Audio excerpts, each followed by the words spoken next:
Today is your sister's birthday. We can't come, my mother said, 3 hours after I told her my husband and 2 children were dead. That sentence. 7 seconds of silence on the phone before she hung up.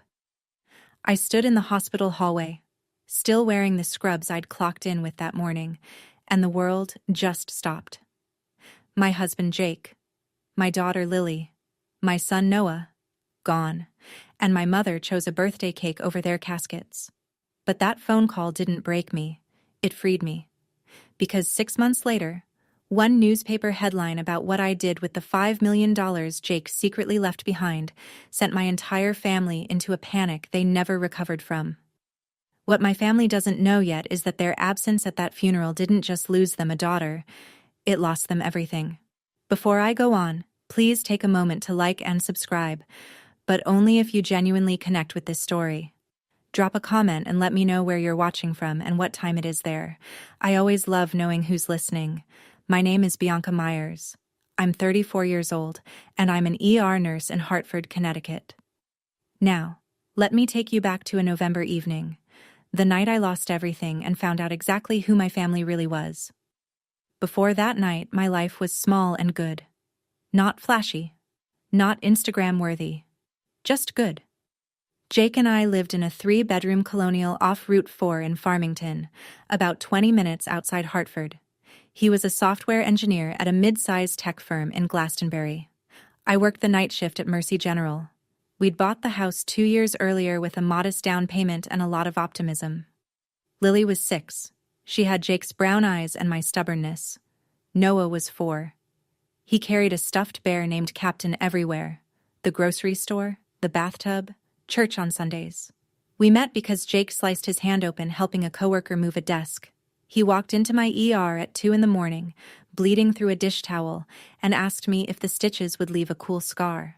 I told him no. He asked for my number anyway. That was Jake. Steady. Warm. The kind of man who remembered your coffee order after hearing it once. In the Ashford family, my birth family, I was the invisible one. The eldest daughter who never caused trouble, never asked for money, never needed rescuing. I paid my own way through nursing school. I planned my own wedding. A small ceremony at the courthouse because my parents said they didn't have the budget for anything bigger. They had the budget for Megan's Sweet 16 the same year. 70 guests. A DJ. Every holiday, I cooked. I cleaned. I bought the gifts. My mother Linda never once asked how my shifts were going or whether Lily had started kindergarten. Her calls always opened the same way. What are you bringing for dinner? Jake saw it before I did. One Thanksgiving, loading the car after I'd spent 9 hours in my mother's kitchen, he turned to me and said, "Your family treats you like the help, Bianca." I said what I always said. They're just like that. It's fine. It wasn't fine, but I didn't know that yet. And Jake, quiet, steady Jake, had already started planning for the day I'd finally figure it out. November 14th, a Tuesday. I was halfway through my shift when the charge nurse touched my shoulder. "Bianca, break room.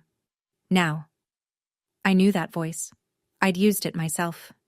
The careful, controlled tone we reserved for delivering the worst news a person could hear. I followed her down the corridor. My legs already knew. 2 Connecticut state troopers stood inside. One held his hat against his chest. The other couldn't look at me. "Mrs. Myers, there's been an accident on Route 44. Jake had picked Lily and Noah up from swim lessons at the YMCA. They were 7 minutes from home. A man named Gerald Fenton, 41 years old, blood alcohol level twice the legal limit, ran a red light at 53 miles per hour and hit the passenger side of our Honda Accord. Jake died at the scene. Lily died in the ambulance. Noah made it to Mercy General, my hospital, my ER. But I was in the break room when they brought him in. He was gone before I reached the trauma bay. 3 minutes. That's what the trooper said. 3 minutes between my break room and Noah's last breath. I don't remember sitting down. I remember the floor, the cold linoleum, the fluorescent light buzzing above me like it didn't know the world had just ended. My coworker Angela knelt beside me. She didn't say anything. She just held my hand. At some point, I don't know how much later, I picked up my phone. My hands were shaking so badly I could barely unlock the screen. I called my mother. It was instinct, primal. When everything falls apart, you call your mom. The phone rang 4 times.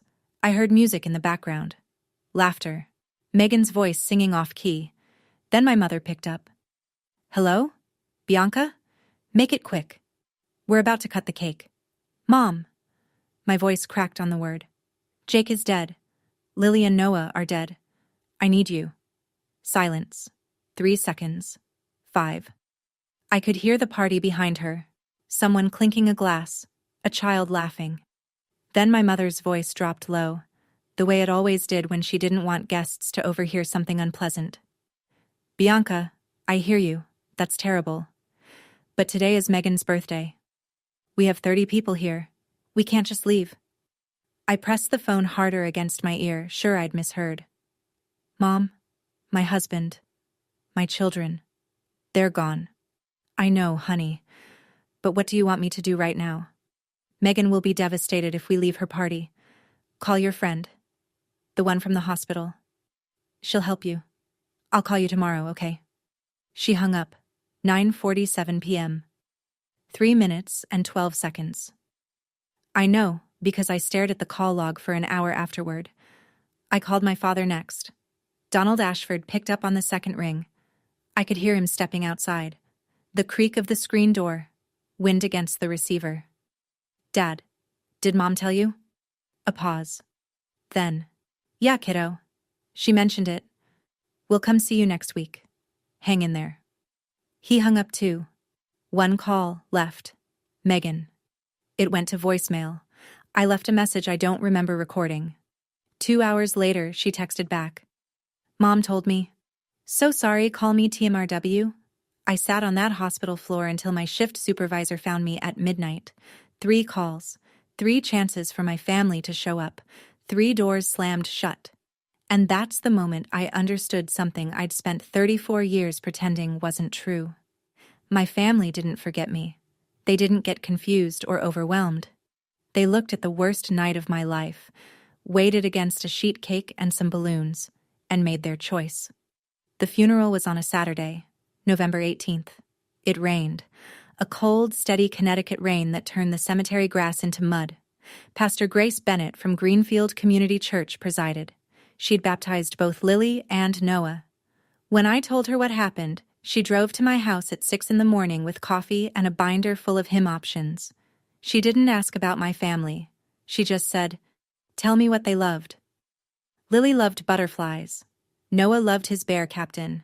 Jake loved Bruce Springsteen, so we played If I Should Fall Behind while the rain drummed against the tent canopy, and I stood in front of 3 caskets, 1 full-sized, 2 impossibly small, and tried to say goodbye to my entire world.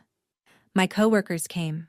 Angela, Denise, Marcus, Dr. Patel from the ER. They wore black scrubs under their coats because they'd come straight off shift. Tom Whitfield, Jake's college roommate, flew in from Boston on a red-eye. He stood beside me the whole service, holding an umbrella over my head even though his own shoulder was soaked. I put Captain inside Noah's casket. I clipped Lily's butterfly barrette onto her pillow.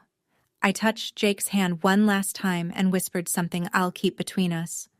Then I looked at the front row. The chairs reserved for family. Empty. All 4 of them. White folding chairs beating with rainwater. Not one Ashford. Pastor Grace followed my gaze. She reached over and squeezed my wrist. She didn't say anything. She didn't need to. After the burial, Tom helped me carry flowers to the car. He stopped at the driver's side and looked at me with an expression I can still picture. Confusion mixed with something sharper. Bianca, where's your family? I shook my head. That was all I could manage. Tom stared at me for a long time, rain running down his face. He nodded once. He didn't ask again.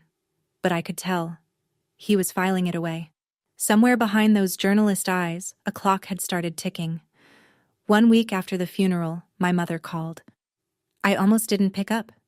But 34 years of conditioning is hard to override in 7 days. My thumb hit the green button before my brain caught up. Bianca, Thanksgiving is next Thursday. Are you bringing the casserole? Megan wants the green bean one.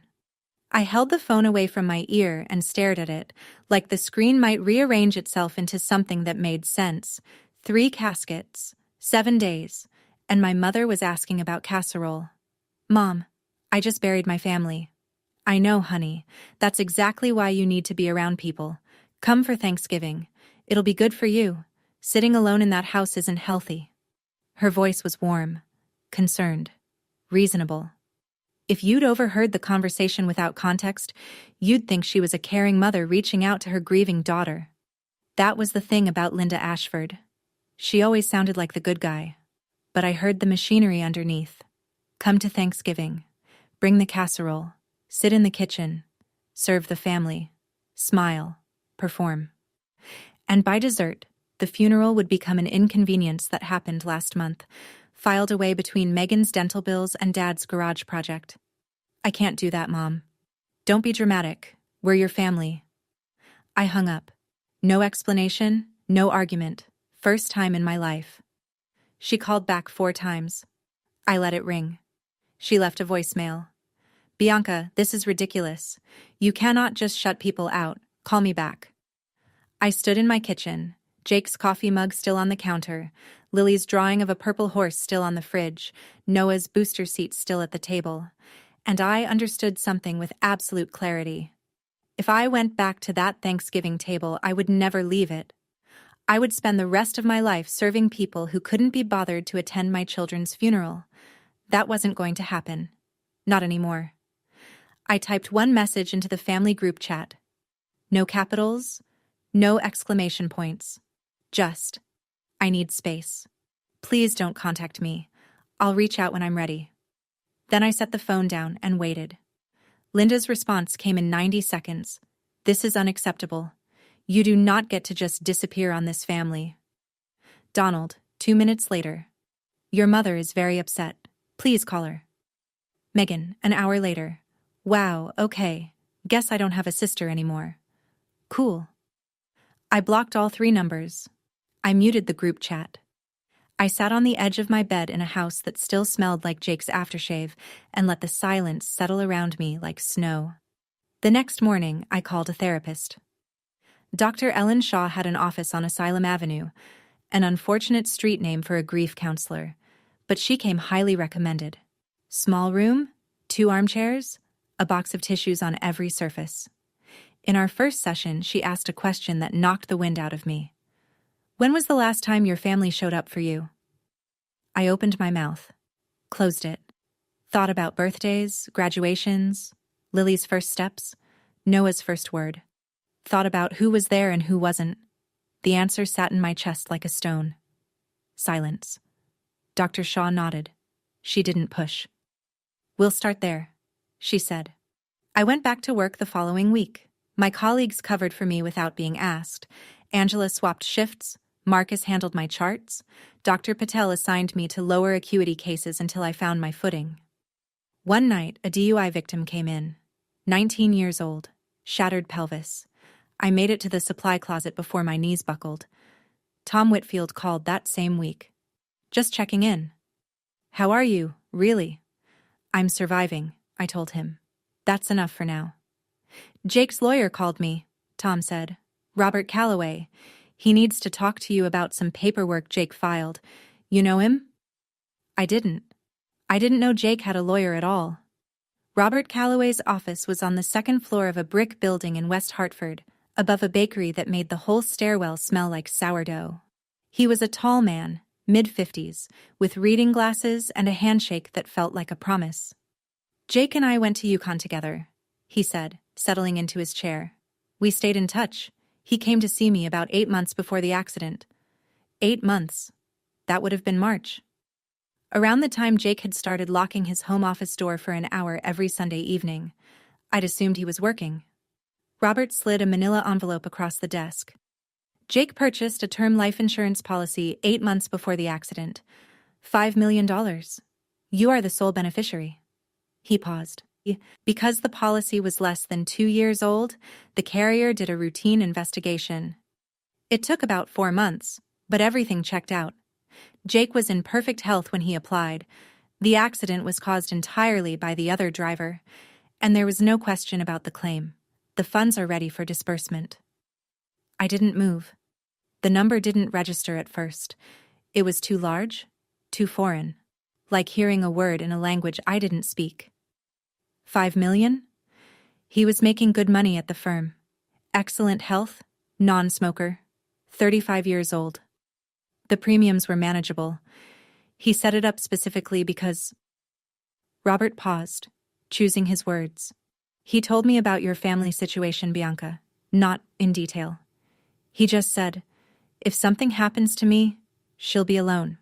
Her family won't help her. I need to know she's covered. There was a letter inside the envelope. Jake's handwriting. The left-handed scrawl I used to tease him about. I didn't read it in the office. That felt too public. But Robert told me the last line. He said Jake had asked him to, if I seemed hesitant. You always take care of everyone else. Let me take care of you this one last time. I pressed the envelope against my chest and cried. Not the hollow, shocked crying from the hospital floor. This was different. This was warm. This was the grief of being loved so completely by someone who knew, who always knew, that the people who should have protected me never would. Jake couldn't save himself, but he'd reached across death to save me. I didn't touch the money for weeks after it cleared. It sat in an escrow account while I stared at the ceiling every night, trying to figure out what a person does with $5 million that arrived because her family died. Spending it on myself felt wrong. Saving it felt hollow. The number was a ghost, Jake-shaped, Lily-shaped, Noah-shaped, and I couldn't look at it without seeing their faces. Dr. Shaw was the one who cracked it open. What would Jake want you to do with this? I thought about that for a long time. I thought about the 19-year-old DUI victim in my ER, the one whose mother sat in the waiting room for 6 hours, in the same clothes she'd been wearing when the police showed up at her door.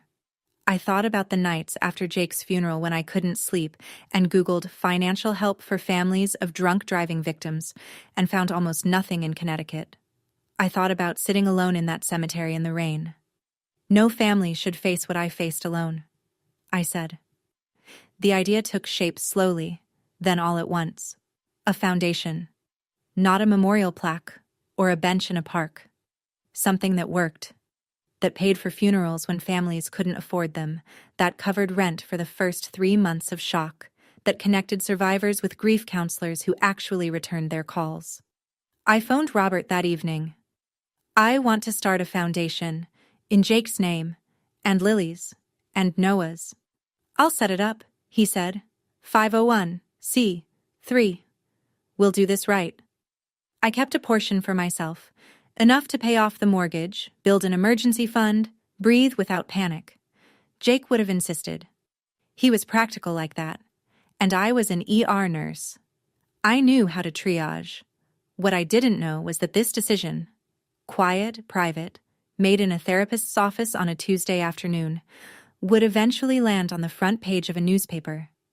And that front page would reach a house in Glastonbury, where a woman named Linda Ashford was about to discover that the daughter she'd dismissed had become someone she couldn't ignore. While I built the foundation, the truth was building something of its own. In a town like Farmington, nothing stays secret. People talk at the diner. They talk after church. They talk in the checkout line at Stop and Shop.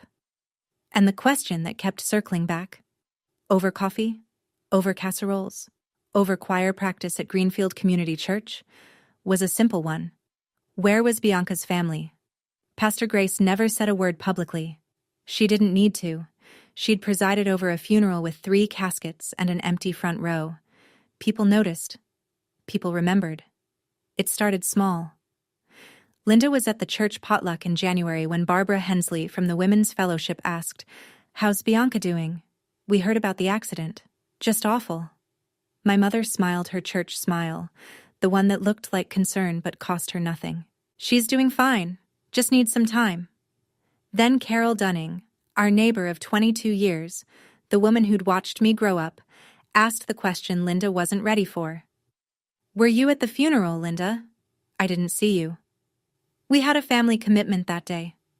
Carol looked at her. Didn't blink, didn't nod, just looked. Then she picked up her plate and moved to another table. Megan felt it too. Her friends started asking about me. She gave them the script. My sister is being dramatic. She cut us off for no reason. It worked. Until someone asked the follow-up. Wait, you didn't go to the funeral? Megan had no good answer for that. My mother called my father into the kitchen one evening. I know this because Donald told me later, in a text message I wasn't expecting. Linda stood at the counter, arms crossed, jaw tight. We need to get Bianca back before this gets worse. People are talking. Not, we need to apologize. Not, we were wrong. Not, our grandchildren are dead and we didn't say goodbye. People are talking. That was what mattered. The image, the story, the performance. Linda Ashford had spent 61 years directing the family narrative, and for the first time, someone else was holding the pen. By March, 4 months after the accident, the foundation paperwork was nearly complete. Robert had filed the 501c3 application. I'd drafted a mission statement at my kitchen table at 2 a.m, still in scrubs, with Jake's letter propped against the salt shaker. I had a name, the Myers Family Foundation. I also had a purpose, and for the first time since November, I woke up in the morning with a reason to get out of bed that wasn't just obligation. Meanwhile, my mother was busy too.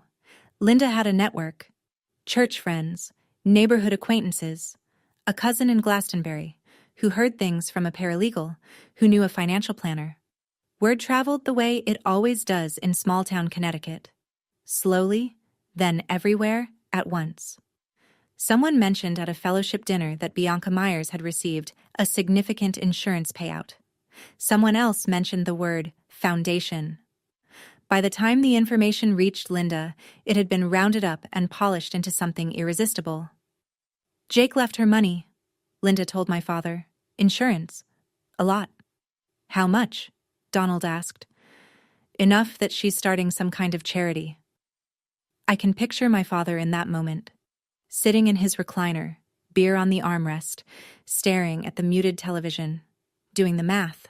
Not the emotional math, the financial math. Maybe we should call her, he said. But Linda was smarter than a phone call. She knew I'd blocked them. So she went to Pastor Grace instead. Pastor, my daughter is grieving and she's pushing everyone away. We're worried about her. Could you help us bring the family together? Maybe a prayer meeting? Something gentle. Pastor Grace listened. She nodded slowly.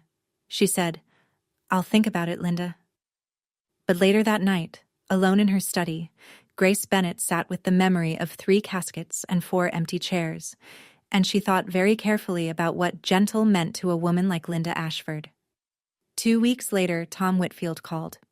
Bianca, I pitched a feature to my editor about DUI victim advocacy in Connecticut. I disclosed that Jake was a friend. She approved it on the condition that I focus on the systemic angle, not just your story. But your foundation is the centerpiece. DUI victim advocacy in Connecticut. What exists? What doesn't? Where the gaps are? Your foundation fits perfectly. Would you be open to an interview? I hesitated. Publicity wasn't something I'd ever sought. I was a night shift ER nurse. My idea of public speaking was reading triage notes to an attending at 3 a.m. But Tom wasn't asking me to perform. He was asking me to tell the truth. And the truth was the only thing I had left that still felt solid. Okay, I said. But I'm not doing this for attention. I know. That's why it matters. We met at a coffee shop near the hospital. Tom set up a recorder between our mugs and let me talk. I told him about Jake, the stitches, the scar question, the Sunday evenings behind a locked office door that turned out to be insurance research. I told him about Lily's butterflies and Noah's bear. I told him about the foundation and the 5 families we'd already identified for our first round of support. Then he asked the question, You organized the funeral alone? I stirred my coffee. Jake's friends were there, my coworkers, my pastor. Tom waited. He was good at silence. My birth family wasn't. He didn't press. He just wrote it down. Before he left, he asked if he could include that detail. I thought about it for exactly one breath.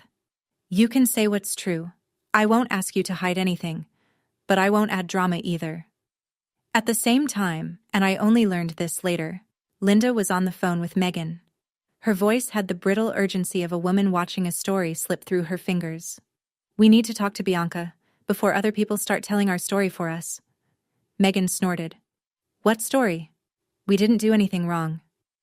Exactly, Linda said, and we need to make sure people know that. Tom told me the piece would take a few more weeks. He needed to interview other families and fact-check with Mad before the editors would run it. The Ashfords had no idea it was coming. Linda worked fast. Within a week, she had Pastor Grace cornered after Sunday service. Pastor, I've been praying about this. Could we do a small reconciliation meeting? Just family and a few close friends. Nothing formal. Just prayer and conversation.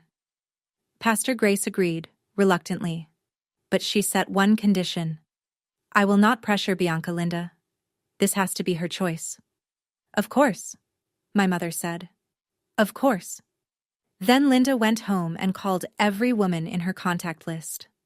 By Saturday, what was supposed to be a small family meeting had swelled to 20 people.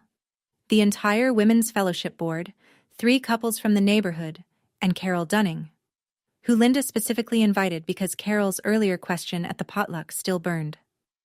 Linda wanted an audience. She wanted witnesses who would see her cry, see her reach out, and conclude that Bianca was the problem. The invitation reached me through a text from a number I didn't recognize. Linda had borrowed a friend's phone. Bianca, Pastor Grace is organizing a family prayer meeting this Sunday. Everyone in church wants to see you. Please come. For your children's memory. For your children's memory. She used their names like currency. I called Pastor Grace immediately. Did you set this up? Grace sighed. Your mother asked for a small gathering. I agreed to that. But I just heard she's invited half the congregation. Bianca, I'm concerned about what she's planning. I sat in my car in the hospital parking lot and thought about it for a long time. The old Bianca would have stayed home, would have protected herself. But the old Bianca also would have brought a casserole to Thanksgiving 3 weeks after burying her children. I wasn't her anymore. I'll be there, I told Grace. Not for my mother. For me. Grace was quiet for a moment, then. I want you to know something. I told your mother I was at the funeral that day. She didn't blink, Bianca. She didn't even blink. Sunday. 2 o'clock. The fellowship room at Greenfield Community Church. I walked in and counted. 22 people. Chairs arranged in a loose semicircle. Coffee urn on a folding table. A plate of cookies someone had brought because in Connecticut, even ambushes come with baked goods. My mother sat in the front row. She wore her lavender church dress, the one she reserved for occasions when she wanted to look soft. Her eyes were already red. A white handkerchief rested on her lap, pre-positioned. My father sat beside her, shoulders squared, staring at a spot on the carpet. Megan stood near the back wall, arms crossed, jaw tight. She looked like she'd rather be anywhere else. Linda stood up the moment I took a seat. She didn't wait for Pastor Grace to open the meeting. Thank you all for being here. Her voice trembled beautifully. As many of you know, our family has been through a terrible time. My daughter Bianca lost her husband and children in a horrible accident. We've tried to be there for her, but she's pushed us away. She dabbed the handkerchief under one eye. We're heartbroken. All we want is our daughter back. Murmurs, nods, sympathetic glances aimed at Linda. She was good at this. The trembling chin, the measured pauses, the way she made grief look like something that was happening to her. Barbara Hensley leaned forward. Bianca, your mother loves you. Family is everything. I sat still, hands on my knees, watching. Then Megan, from the back of the room, added her voice. I've texted her so many times, she won't even answer. I lost a brother-in-law, and a niece and nephew too, you know. 22 heads turned to me, 22 faces waiting for me to apologize, to cry, to fold. I stood up. The room went quiet. May I speak? I didn't raise my voice. I didn't need to. My husband and 2 children died on November 14th. I called my mother from the hospital that night. She told me she couldn't come because it was Megan's birthday party. The room was already still, but now it hardened. Like the air itself had turned to glass. She said, "We can't just leave. We'll visit next week." Linda opened her mouth. "That's not—" "I have the call log, Mom. 9:47 p.m., 3 minutes and 12 seconds. She closed her mouth. "My father told me to hang in there. My sister texted me a crying emoji and said, 'Call me tomorrow.' Nobody came to the hospital. Nobody came the next day. Nobody came to the funeral." I looked at Pastor Grace. She met my eyes and nodded once. Pastor Grace was there, she can confirm. Grace's voice was steady. The family seats were empty. Someone in the second row inhaled sharply. Carol Dunning put her hand over her mouth. Barbara Hensley set her coffee down and didn't pick it up again. Linda's composure cracked. Just a fracture, but visible. "We had commitments. We couldn't just—" "Your commitment was a birthday party." I kept my voice level. "My commitment was burying my 6-year-old daughter." Nobody spoke. The cookies sat untouched. The coffee urn hissed softly in the corner.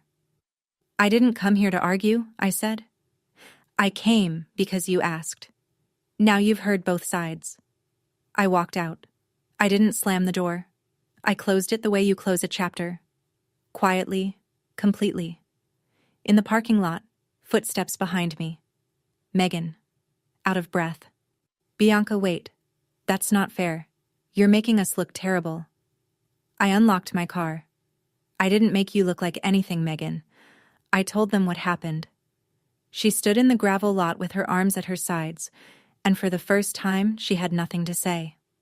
I pulled out of the lot, and in my rearview mirror I could see her still standing there, smaller than I'd ever seen her. 3 weeks after the church meeting, Tom's article finally went live. He'd spent the extra time interviewing other DUI families and MAD representatives, turning what started as my story into something bigger. The headline sat at the top of the Hartford Courant's Sunday Features section. "After losing her family to a drunk driver, Hartford nurse turns grief into a mission." Tom wrote about Jake, the engineer who quietly planned for the worst because he'd watched a coworker's family fall apart after a sudden death. He wrote about Lily, who wanted to be a marine biologist, and Noah, who introduced Captain the Bear to every new person he met. He wrote about Bianca's mission, how she'd already personally helped 5 families affected by drunk driving accidents, covering funeral costs, rent, and counseling out of her own pocket, while the formal 501c3 application for the Myers Family Foundation worked its way through the IRS. The foundation wasn't yet official, but the work was already real. And in the 7th paragraph, one sentence. Myers organized the funeral with the help of coworkers and friends. Her birth family, she said, was unable to attend. That was it. No names, no accusations, no adjectives. Just 8 words that landed like a dropped piano. The article was shared 4,000 times in the first 48 hours. NBC Connecticut called on Monday. MAD's Connecticut chapter emailed on Tuesday. A producer from a Hartford radio station left a voicemail asking if I'd come on air. My inbox filled with messages from strangers. A woman in Bridgeport. "My son was killed by a drunk driver last year. I couldn't afford his burial. Thank you for what you're doing." A retired firefighter in New Haven. "Your husband was a good man. You're honoring him right." I sat at my kitchen table reading those messages until 3 in the morning. The house was quiet. Jake's mug was still on the counter. I hadn't moved it, and I wasn't going to. Lily's purple horse drawing was still on the fridge. Noah's booster seat was still at the table. I wasn't looking for attention. I wasn't trying to expose anyone. I was just building something so that 3 lives wouldn't be reduced to a police report number, but attention has its own plans. And 30 miles away, in a house in Glastonbury, a woman named Linda Ashford was about to open her phone to a text message from her neighbor Carol that read, "Linda, is this your Bianca?" Linda read the article 3 times. I know because Megan told me later, during one of her visits I didn't ask for, that their mother sat at the kitchen table with her reading glasses on and her lips pressed into a white line, scrolling, scrolling, scrolling. Then the phone calls started. Barbara Hensley called first. Polite. Careful. Linda, I saw the article about Bianca. That poor girl. I had no idea about the foundation. What a beautiful thing she's doing. Pause. It mentioned the funeral, that the family wasn't there. It's complicated, Barbara. Of course. Click. Her sister in Florida called next, Aunt Rachel, less polite. Linda, tell me you were at that funeral. It's complicated. Silence. A long one. Then, what was complicated about it? At church that Sunday, the seats around Linda thinned. Nobody confronted her. Nobody had to. The architecture of a small-town social circle doesn't require confrontation. It just requires a slight turning of chairs, a half-second delay before someone says hello, an invitation that doesn't arrive. Pastor Grace didn't mention the article from the pulpit. She preached about presence, about showing up, about the difference between saying you love someone and proving it. Linda sat through the sermon with her back straight and her hands folded, and didn't stay for coffee afterward. Megan got it worse online.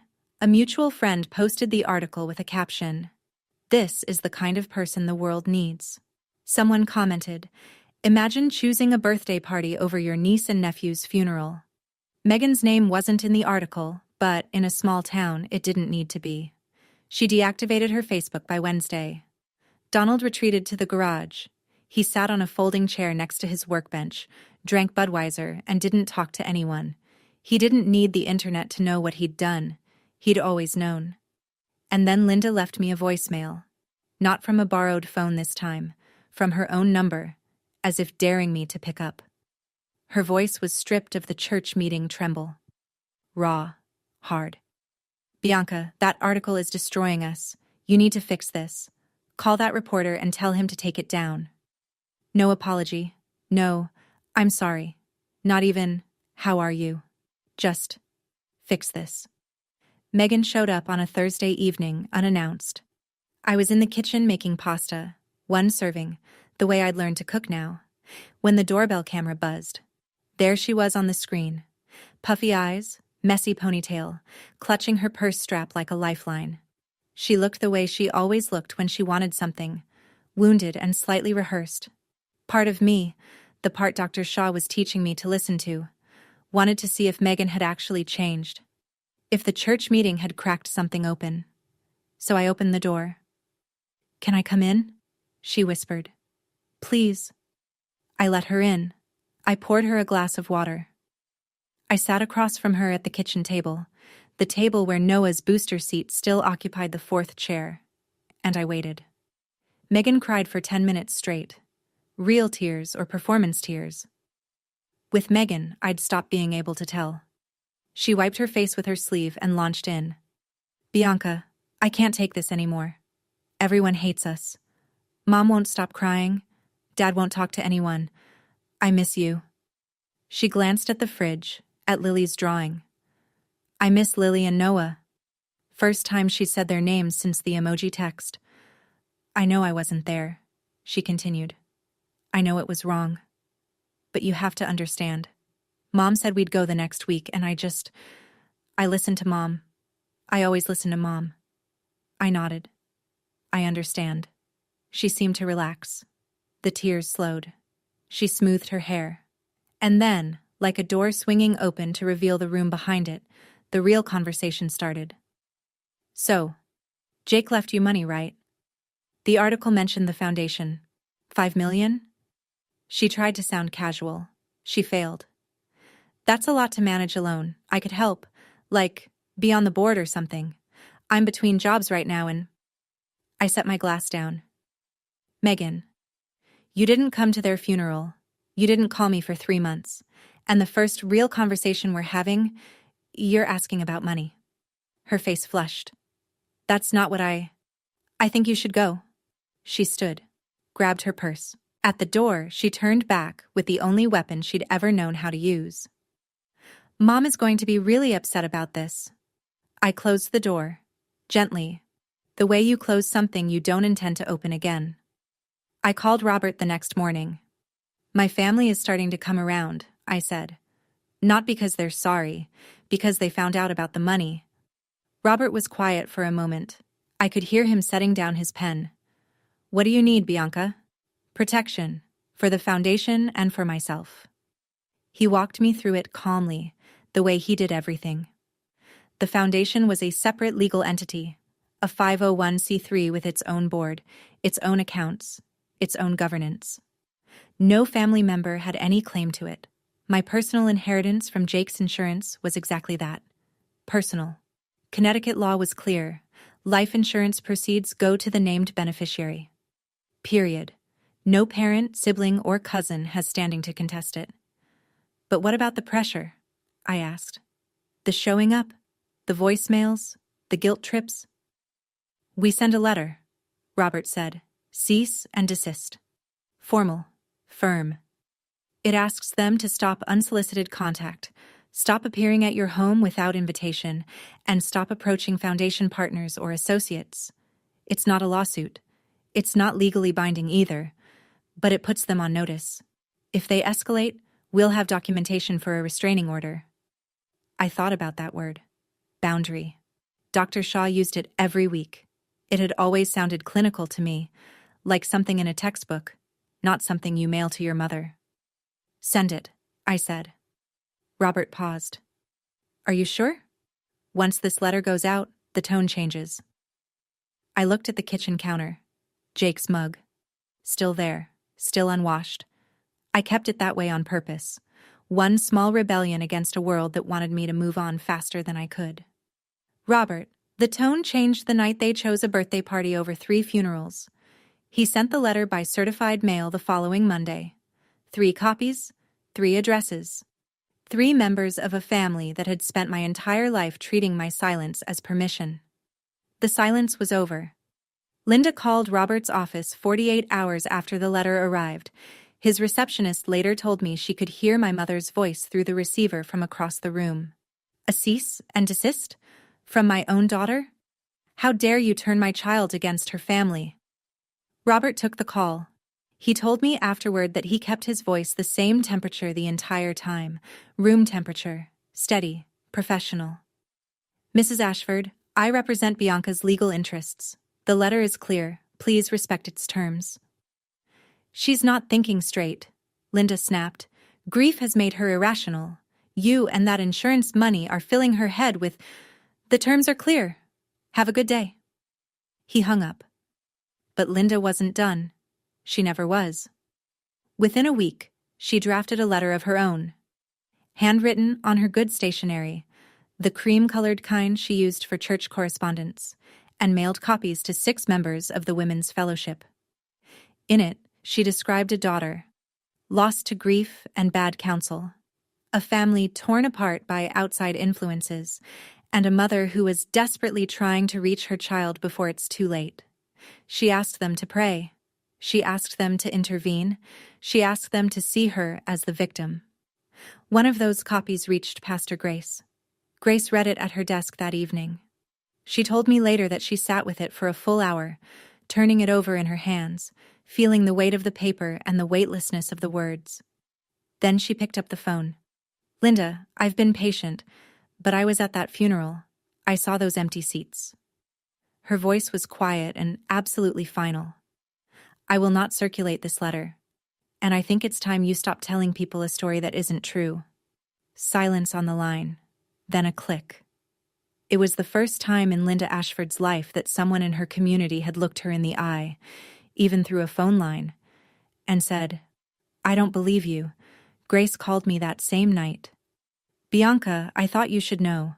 Your mother isn't stopping, but neither is the truth.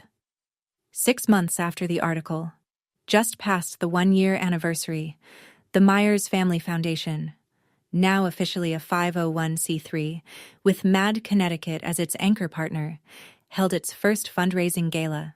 We booked the Pond House in Elizabeth Park, a bright, windowed venue that overlooked the Rose Gardens.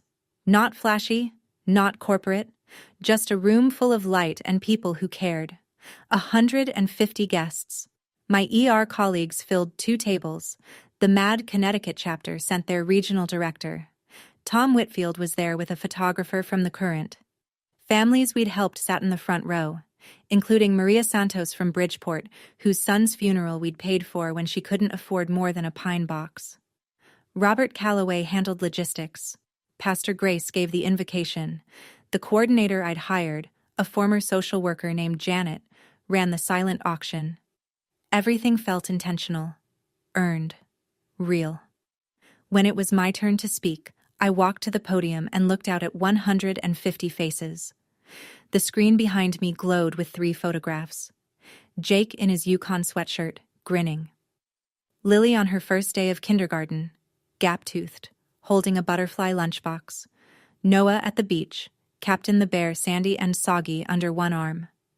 I gripped the podium's edge, steadied myself. Then I spoke. My husband Jake believed in preparing for the worst, so the people he loved could have the best. He didn't know he'd be right. I paused. Swallowed. But because of him, 5 families this year didn't have to face their worst moments alone. 12 children still have a parent who can pay rent this month. 8 survivors are in counseling, and 3 funerals were held with dignity instead of debt. The room applauded. Maria Santos stood first, then the others. Tom's photographer captured the moment. Me at the podium, Jake's face on the screen, the audience rising. I didn't see them at first, but when the clapping faded and I stepped off the stage, I looked toward the back of the room, near the emergency exit half hidden behind a pillar. Linda and Megan, sitting in the last row, they hadn't been invited. Janet told me later they'd walked in during the dinner service when the check-in table was unmanned. She'd spotted them but didn't want to cause a scene mid-event. My mother stood near the coat rack in her Sunday lavender, the same dress from the church meeting. Her armor. She waited until the crowd around me thinned, until I was standing alone for a moment by the dessert table, holding a glass of water I hadn't sipped, and then she crossed the room. Bianca. Her voice was thick, practiced, eyes glistening under the event lighting. I'm so proud of you. 4 words I had waited 34 years to hear. And they arrived here, in front of a camera crew, surrounded by 150 witnesses, at an event she'd crashed. The timing told me everything the words didn't. Thank you for coming, I said. Polite, distant. The way you'd greet a colleague you barely knew. Linda flinched. Barely. Just a twitch at the corner of her mouth. But I saw it. Can we talk? She whispered. Somewhere private? There's nothing to discuss privately that wasn't already said publicly. I'm your mother, Bianca. I know. I held her gaze. That's what made it hurt. Megan appeared at Linda's elbow, breathless, as if she'd been gathering courage from across the room. Bianca, please. We're here. We showed up. I looked at my sister.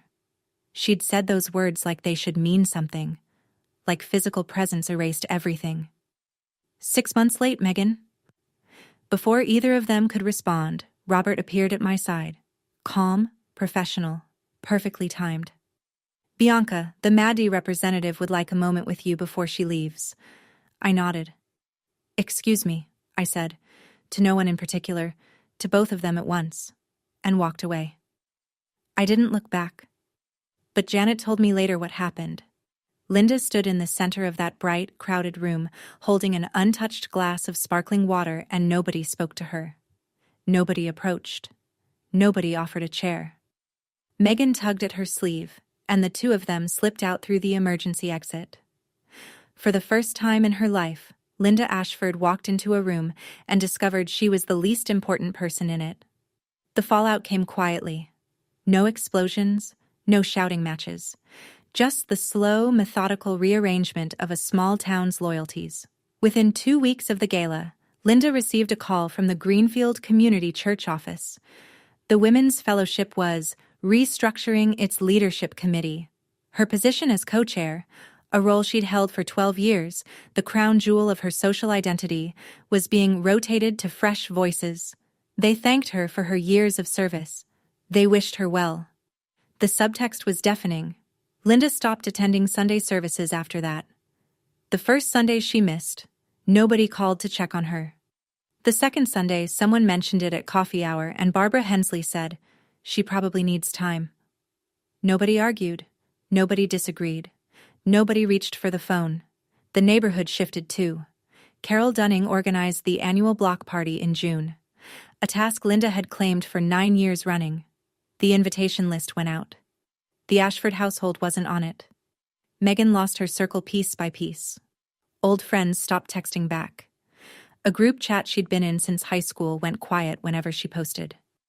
She started seeing a therapist in April. Whether out of genuine remorse or social survival, I honestly don't know. Maybe both. People are complicated, even the ones who hurt you.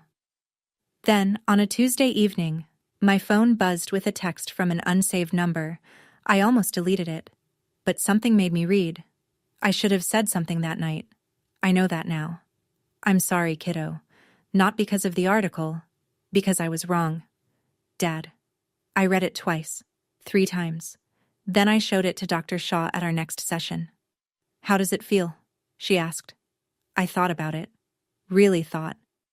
Like a door I don't need to open yet, but maybe someday. I saved the message. I didn't reply. Not yet. 1 year. November 14th again. A Tuesday, just like the first one. Same gray Connecticut sky. Same damp chill that works its way under your collar and stays there. I drove to the cemetery before work. The graves were neat. I paid for maintenance, and I visited on the 1st and 15th of every month. But this day was different. This was the anniversary. The one everyone warns you about. I brought fresh flowers. Sunflowers for Jake, because he said roses were boring. A small bouquet of daisies shaped like butterflies for Lily. The florist had started making them special for me. And for Noah, a new captain. The original was buried with him, but I kept a rotation going. It felt right. It felt like something he'd understand. I sat on the grass between the 3 stones and talked to them the way I always did.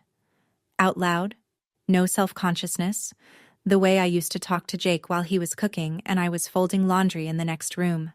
I told them about the foundation, about Maria Santos, whose son now had a headstone instead of a number, about the family in New London whose landlord had been about to evict them a week after their daughter's accident, about the grief counselor we'd hired full-time in January. I told Jake about his letter, how I kept it in my nightstand and read the last line whenever the house got too quiet, how I'd finally understood what he'd been doing those Sunday evenings, not hiding from me, but building a wall between me and the worst-case scenario. "You always said I take care of everyone but myself," I whispered. "I'm trying, Jake. I'm really trying." The wind picked up. The sunflowers bent sideways. Somewhere behind me, a cardinal landed on a branch and stayed there, watching me with one black eye, still as a heartbeat. I was different now. Not healed. I don't think that word applies. But different. Steadier. I said no when I meant no. I didn't apologize for taking up space. I didn't cook for people who hadn't earned a seat at my table. Dr. Shaw told me once, "You're not who you were a year ago." I said, "No. I'm who I should have been all along." If you're listening right now and you recognize your family in this story, the dismissiveness, the guilt trips, the way they make you feel like your pain is an inconvenience, I want you to hear something. You're not crazy. You're not dramatic. You're not ungrateful. Setting boundaries with family is the hardest thing I've ever done. Harder than 12-hour ER shifts. Harder than reading Jake's letter for the first time. Harder, even, than standing in front of those 3 caskets in the rain. Because with grief, at least the world understands. People bring you flowers. They lower their voices. They give you space. But when you set a boundary with family, half the world tells you you're wrong. She's still your mother. Blood is thicker than water. You'll regret this when she's gone. I've heard all of it. From coworkers, from neighbors, from well-meaning strangers in the comments of Tom's article. And I understand why people say those things. They're not bad people. They just haven't sat on a hospital floor at 10 o'clock at night, listening to birthday music through a phone speaker, 3 hours after the world ended. Here's what I learned. The thing nobody told me, and I had to figure out alone. The people who love you will show up. Not with excuses, not with conditions, not next week. They'll show up. Jake showed up. Every single day of our marriage, he showed up. My coworkers showed up. In black scrubs, straight off shift, standing in the rain. Pastor Grace showed up. Tom showed up. And now, every family the foundation helps, they're my family too. I'm not telling you to cut off your parents. That's your call, not mine. But I am telling you this. Your peace is not negotiable. And if someone treats your worst day as an inconvenience, you have every right to build a life without them in it. So where do things stand now? My father still texts sometimes. Short messages, never demanding. Thinking of you. Once. Saw a butterfly at the hardware store. Thought of Lily. I read everyone. I haven't replied yet. But I haven't blocked him either. That feels like enough for now. Linda is still Linda. Last month she recruited a family friend to call me. A woman named Diane who I haven't spoken to since high school. 10 minutes into the conversation, Diane casually mentioned, "Your mother isn't doing well. Her blood pressure, her nerves. Same playbook, same script." I recognized it the way you recognize a song you've heard 1,000 times. I wished Diane well and hung up. Megan sent a letter. Handwritten, on notebook paper. Not Linda's cream-colored stationery. Long. Messy. Ink smudges where she'd crossed things out and started over. "I'm in therapy now," she wrote. "I'm starting to see things I didn't want to see. I'm not asking for anything. I just wanted you to know." I put the letter in my nightstand drawer next to Jake's. I haven't answered it. Maybe I will. Maybe I won't. Forgiveness isn't a door I've closed. But it's not one I'll walk through just because someone knocks. The foundation is growing. In its second year, we've helped 15 families. MAD Connecticut is a full partner. I was asked to testify at the state capitol about DUI sentencing reform. I said yes. I still work the night shift at Mercy General. Still wear the scrubs. Still clock in at 7 and clock out at 7. The money didn't change what I do. It changed what I'm able to build around it. And every night before I sleep, I whisper the same thing into the quiet of an empty house that isn't really empty at all. Good night, Jake. Good night, Lily. Good night, Noah. I carried your love today. I'll carry it again tomorrow. Last week, a 4-year-old girl came into my ER. She'd fallen off a swing and fractured her wrist. Not serious. Routine. But she was clutching a stuffed rabbit, and she was crying the way Noah used to cry. That high, breathless wail that isn't about the pain. Not really. It's about being scared. About wanting someone to say, "You're okay. I'm here." I held her good hand while Dr. Patel set the splint. I told her she was brave. I told her the rabbit was brave too. She stopped crying and asked me if the rabbit could have a bandage. I wrapped a piece of gauze around the rabbit's paw and she smiled so wide it broke something open inside my chest. I made it to the supply closet. 30 seconds. That's all I needed. 30 seconds to press my forehead against the shelf, breathe, and let the wave pass.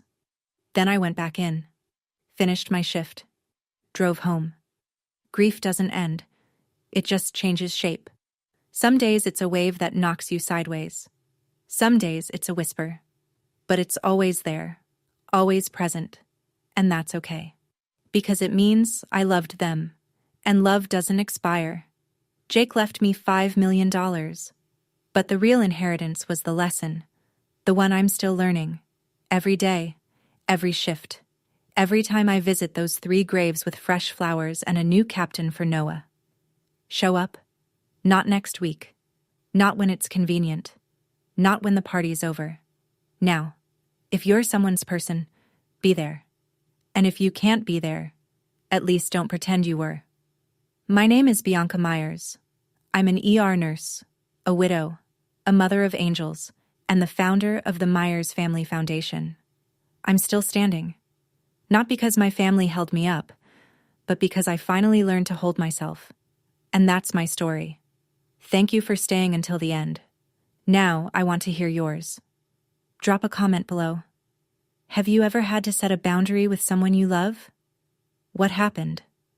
If Bianca's journey gave you even a little strength today, hit that subscribe button.